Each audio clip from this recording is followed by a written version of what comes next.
I'd like to talk about HSAs today because I find that I am speaking to clients a lot about HSA accounts and whether they should be using them, whether they have the opportunity to use them, and how it could advantage their entire financial picture. But there's a lot of confusion around HSAs.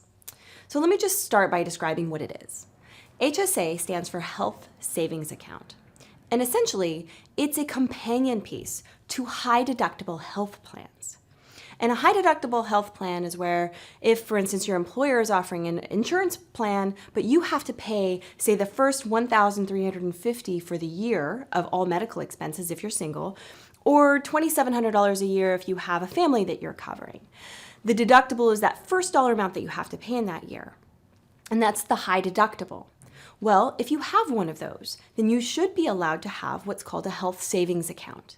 And a health savings account is opened up at a Bank of America, for instance, or Wells Fargo. Your employer might tell you where you need to open up the health savings account, but once you have that account opened, you can use it to put money away, tax deferred, just like a 401k or a traditional IRA. The money that goes in there, you don't pay any tax on. And as long as you use that money to pay for qualified medical expenses, you won't have to pay any taxes on the dollars you withdraw. So essentially, you get to pay for medical expenses like orthodontia or buying glasses or paying for chiropractic care, things that you wouldn't normally have covered by your health insurance, and you can pay for those things with tax-free dollars. And one of the best things about it is that the balances will roll over from year to year. So it's in contrast to what you may be familiar with, which is a flexible spending account, which would require that you figure out year over year how much you think you might spend as a family and then use it or lose it if you didn't actually spend it. The balances in an HSA will roll over. And so you can continue to increase those balances year over year. The balance and the amount that you can actually put in the HSA varies too, depending on whether you're single or are covering a family. If you're single, you can put in $3,500 a year of tax-deferred money. And if you're covering a family, you can put up to $7,000 away.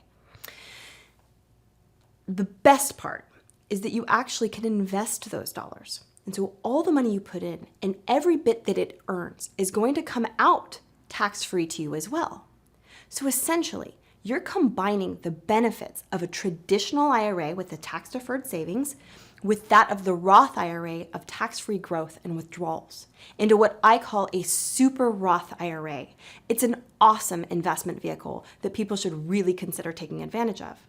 And as balances grow into your later years, and let's say you get to age 65 and you're saying, well, now I don't have a high deductible, I'm on Medicare, what do I do with my HSA?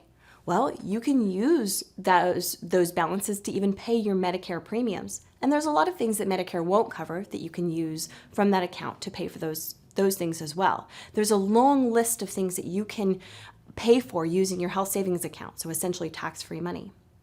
Now, one thing to note is that if you're under 65 and you use balances that have accumulated inside of that account for anything other than qualified medical expenses, you'll have to pay taxes and a 20% penalty. So you want to avoid that.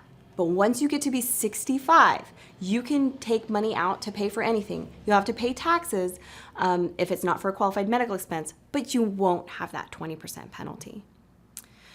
So I really think it's important for everybody to recognize whether they have the option of putting money away in an HSA and then speak to your certified financial planner practitioner to see if it makes sense for you.